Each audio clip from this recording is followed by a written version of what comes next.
नमस्कार। आज के इस वीडियो के अंदर अपने अगला क्वेश्चन पेपर देखते हैं।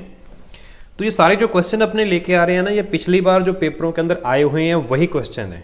तो हमें क्वेश्चन क्या होता है कि हर बार नए नहीं बनते, कुछ रिपीट होते हैं। तो हो सकता है कुछ तो सेम क्वेश्चन आ जाए और इनसे मिलते जुलता भी हमारा जो है टॉपिक हो जाए। तो इस क्वेश्चन को देखते हैं। क्वेश्चन नंबर है कि एक ऐसी विधि है, किसी विधि के बारे में पूछ रहा है कि कोई ऐसी विधि है जहां कई कार्य या प्रक्रियाएं सामान्य प्रोसेसिंग संसाधनों, देखो प्रश्न को समझना ही इसमें सबसे बड़ी बात आ गई। अब इतना बड़ा जो प्रश्न है, एक ऐसी विधि जहां कई कार्यों या प्रक्रियाओं सामान्य प्रोसेसिंग साधनों जैसे कि सीपीयू को साझा करती है। देखो एक ऐसी विधि है जिससे कि हम एक सीपीयू को कई कार्यों में साझा कर सकते हैं। ठीक है, अब एक रिक्त स्थान यहां पे है, दूसरा रिक्त स्थान यहां पे है। देखो यहां पे भी कोमा से रिलेटेड है। देखो मैं पहले को अगर मैं पहले को ही देखूं तो पहले में क्या है कि सीपीयू को कई कार्यों में विभाजित करना, तो माइक्रोसॉफ्ट एज एक ऑप्शन है, ये नहीं हो सकता क्योंकि ये एक वेब ब्राउज़र है। एज एक वेब ब्राउज़र है, ठीक है, तो ये तो ऐसा काम नहीं करता। इसके अंदर वेब ब्राउज़र क्या होते हैं, जिसके अंदर वेबसाइट्स को देखते हैं, अपने वेबसाइट को ओपन करते हैं, तो वो वेब ब्राउज़र्स कहलाते हैं। माइक्रोसॉफ्ट एक वेब ब्राउज़र है, माइक्रोसॉफ्ट एज, ये विंडोज़ 10 के अंदर आया था भाई, विंडोज़ 10 के अंदर। तो पहला ऑप्शन नहीं हो सकता। दूसरा मल्टीटास्किंग, हाँ ये हो सकता है। आगे बढ़ता हूँ, विंडोज़ 10, देखो विंडोज़ 10 एक ऑपरेटिंग सिस्टम की बात की है, ठीक है। अब ये ऑपरेटिंग सिस्टम जो होता है हमारा, ये भी तो मल्टीटास्किंग करता है, यानी कि ऑपरेटिंग सिस्टम पर भी डिपेंड होता है। तो इसको एक बार मैं रखता हूँ। तीसरा देते हैं गूगल क्रोम। देखो गूगल क्रोम, ये सेम वही चीज़ आ गई। गूगल क्रोम गूगल कंपनी का वेब ब्राउज़र है, माइक्रोसॉफ्ट एज माइक्रोसॉफ्ट कंपनी का वेब ब्राउज़र है, तो यानी कि ये भी नहीं हो सकता। अगला पढ़ते हैं। देखो पहले में दोनों में हो सकता है, तीसरा आगे पढ़ते हैं। देखो सेकंड से हमें पता लग जाएगा कि क्या आएगा। जबकि सीपीयू को साझा करता है, जबकि एक प्रोसेसिंग मोड है जो एक साथ कई सीपीयू का उपयोग करता है। देखो यहां पे तो एक सीपीयू को कई सारे प्रक्रियाओं में यूज किया गया था, लेकिन यहां पे एक साथ कई सीपीयू को यूज किया गया, बहुत सारे सीपीयूज को, तो बहुत सारे सीपीयूज को मल्टी प्रोसेसिंग आएगा। ठीक है, जब सीपीयू किसके लिए होता है, प्रोसेसिंग के लिए, और जब कई सारे सीपीयू यूज किए गए मतलब कई सारा प्रोसेस एक साथ चलेंगे। और पहले रिक्त स्थान में क्या आया है कि सीपीयू को कई सारी प्रक्रियाओं के अंदर, तो कई सारी प्रक्रियाएं क्या होती हैं, टास्क नहीं बोलते हम उसको, कि आपको क्या टास्क मिला हो, इसके लिए मल्टीटास्किंग, तो बी इसका राइट आंसर आएगा। अगला क्वेश्चन देखते हैं। निम्न में से कौन सा एप्लीकेशन प्रोग्राम, किसी एप्लीकेशन सॉफ्टवेयर की बात कर रहा है वो, आमतौर पर पीडीएफ फाइलों को देखने के लिए यूज किया जाता है। अब एप्लीकेशन प्रोग्राम की बात की है तो ए यहां पे ऑप्शन है डिवाइस ड्राइवर, गलत है, क्योंकि डिवाइस ड्राइवर किसका पार्ट है, हार्डवेयर का, सॉरी सॉफ्टवेयर का ही पार्ट है। लेकिन डिवाइस ड्राइवर कौन से सॉफ्टवेयर होते हैं, सिस्टम सॉफ्टवेयर होते हैं। किस तरह के होते हैं, सिस्टम सॉफ्टवेयर। लेकिन यहां पे कौन से की बात कर रहा है वो, एप्लीकेशन सॉफ्टवेयर की बात कर रहा है। दूसरा अडोब रीडर, ये इसका राइट आंसर है। अडोब रीडर पीडीएफ फाइलों को देखने के लिए आता है, ये राइट आंसर है। लेकिन अगला ऑप्शन देख लेते हैं, कोर्टाना क्या है। कोर्टाना एक सर्च इंजन यूटिलिटी है, सर्च इंजन यूटिलिटी है कोर्टाना। और इसको अपने एआई बेस्ड भी कह सकते हैं, वॉइस पावर भी कह सकते हैं, कि अगर इसको अपने कुछ बोलेंगे ना तो वो हमारी बात सुन के उसका रिप्लाई करेगी। AI, artificial intelligence, artificial intelligence, तो इससे पावर्ड है कोर्टाना सर्च इंजन के लिए। मतलब है तो एप्लीकेशन सॉफ्टवेयर ही, लेकिन ये पीडीएफ फाइलों को देखने के लिए नहीं आती। डी विंडो डीफ्रेगमेंटर, विंडो डीफ्रेगमेंटर भी एक यूटिलिटी सॉफ्टवेयर है। कौन सा सॉफ्टवेयर है, यूटिलिटी सॉफ्टवेयर। देखो सॉफ्टवेयर, सिस्टम सॉफ्टवेयर ना, ये कई प्रकार के होते हैं। सिस्टम सॉफ्टवेयर में ऑपरेटिंग सिस्टम भी आता है, ठीक है, डिवाइस ड्राइवर आते हैं, और यूटिलिटी सॉफ्टवेयर या यूटिलिटी प्रोग्राम आते हैं। तो डिस्क डीफ्रेगमेंटर यूटिलिटी प्रोग्राम है। यूटिलिटी प्रोग्राम क्या होते हैं कि हमारे कंप्यूटर की कार्य क्षमता को अच्छे ढंग से करता रहे वो, और वो इसमें कोई दिक्कत ना आए, उनको मेंटेन करने के लिए होते हैं यूटिलिटी प्रोग्राम। अब यूटिलिटी प्रोग्राम यहाँ पे डिवाइस डीफ्रेगमेंटर किसके लिए होता है, विंडो डीफ्रेगमेंटर ये हार्ड डिस्क के लिए होता है। हार्ड डिस्क के लिए, ठीक है। तो हार्ड डिस्क के लिए मतलब कि हार्ड डिस्क की अच्छी तरीके से फाइलों को मेंटेन करना, मैनेज करना, तो डिस्क डीफ्रेगमेंटर से कर सकते हैं, ठीक है। तो इसका आंसर बी था, अडोब रीडर पीडीएफ फाइलों के लिए यूज होता है। नेक्स्ट क्वेश्चन है, आप कंप्यूटर से सोशल मीडिया का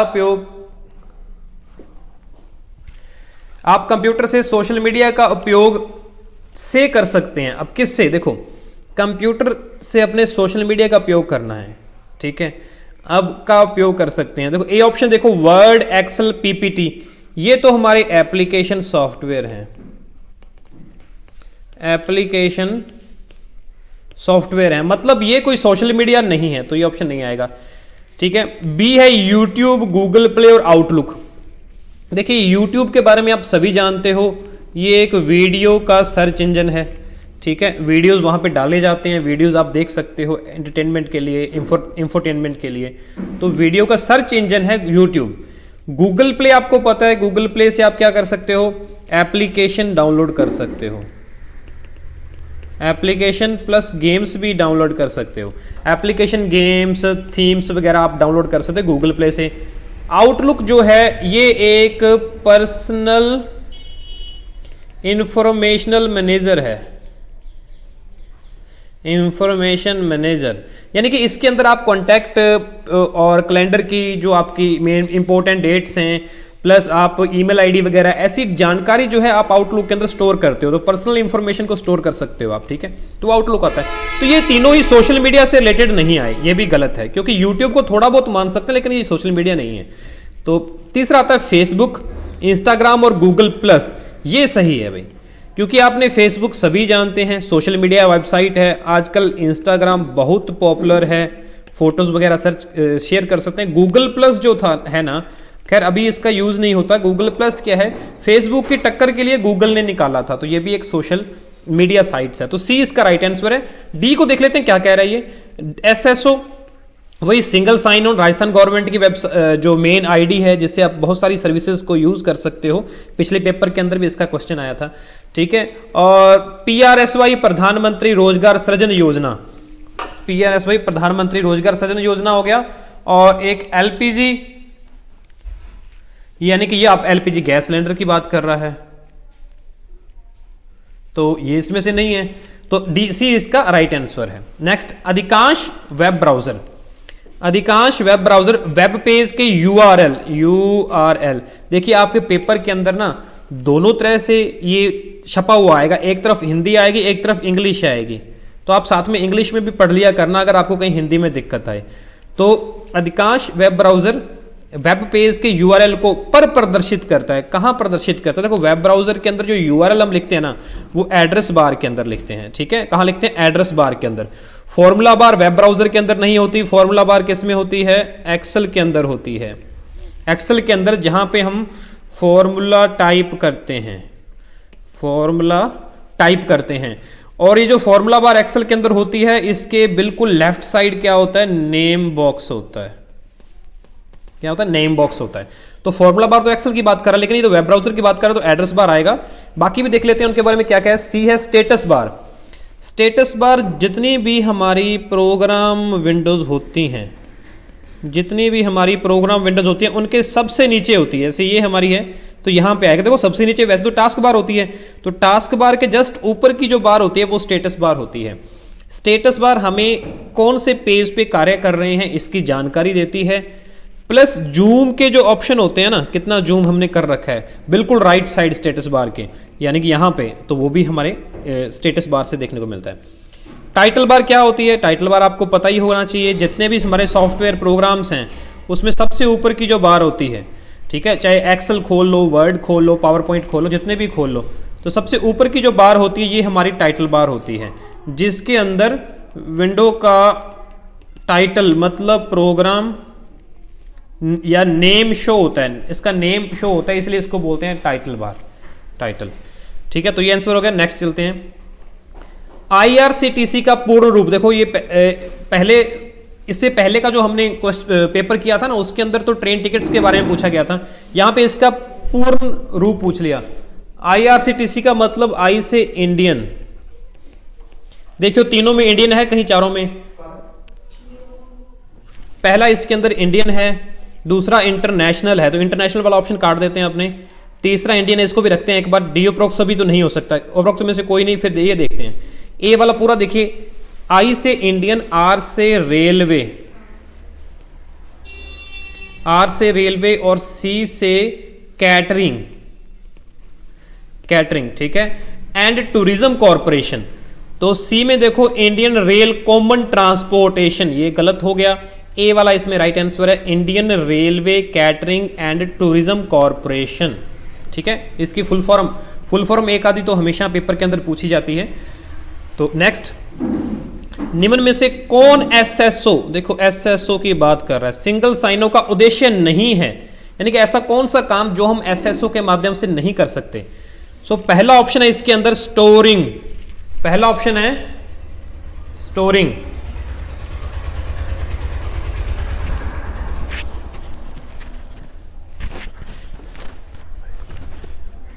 स्टोरिंग व्यक्ति एक पहचान, ये क्या मतलब है? स्टोरिंग एक व्यक्ति की पहचान, व्यक्ति की पहचान को स्टोर करना, ठीक है। दूसरा, सेवा के वितरण एवं हाल्फनामों के लिए दस्तावेजों की आवश्यकता नहीं है। किसी भी सर्विसेज के लिए, किसी भी सर्विसेज के लिए डॉक्यूमेंट की जरूरत नहीं पड़ती अगर आपने एसएसओ आईडी यूज कर रहे हो। चलो नेक्स्ट पढ़ते हैं।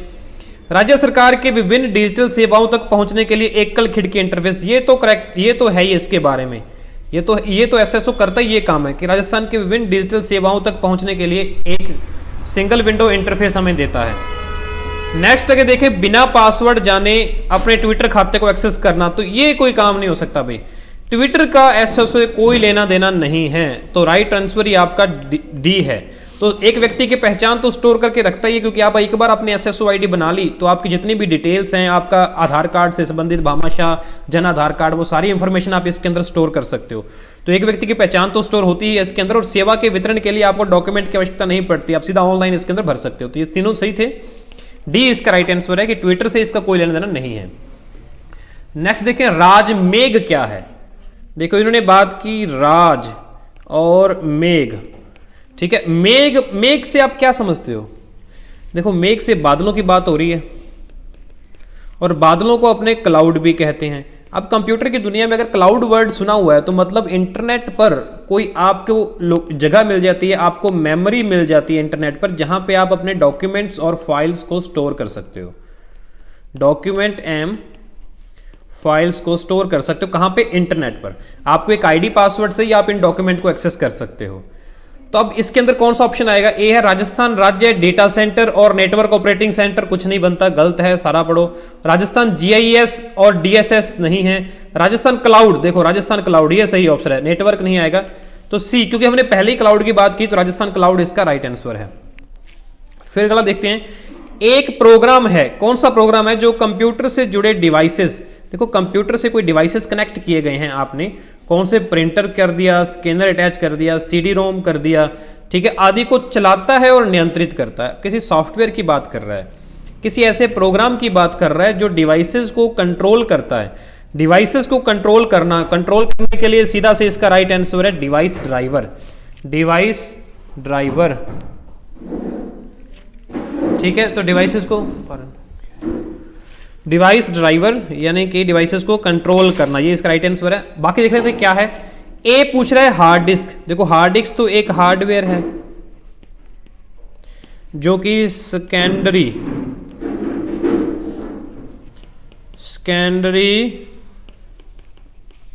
स्टोरेज डिवाइस है, सेकेंडरी स्टोरेज डिवाइस है हार्ड डिस्क, तो ये तो हो नहीं सकता। स्क्रीन रोटेशन, स्क्रीन को रोटेट करना। मैथ इनपुट पैनल विंडोज 10 के अंदर, विंडोज 10 के अंदर मैथ के जो सिंबल्स होते हैं या डायग्राम्स होते हैं, डायग्राम को इनपुट करने के लिए, ठीक है, डायग्राम वगैरह को इनपुट करने के लिए मैथ इनपुट पैनल होता है। तो ऐसा प्रोग्राम जो डिवाइसेस को कंट्रोल करता है डिवाइस ड्राइवर होता है। अच्छा, ये डिवाइस ड्राइवर होता क्या है? System software. कौन सा होता है? सिस्टम सॉफ्टवेयर, पहले भी बताया था।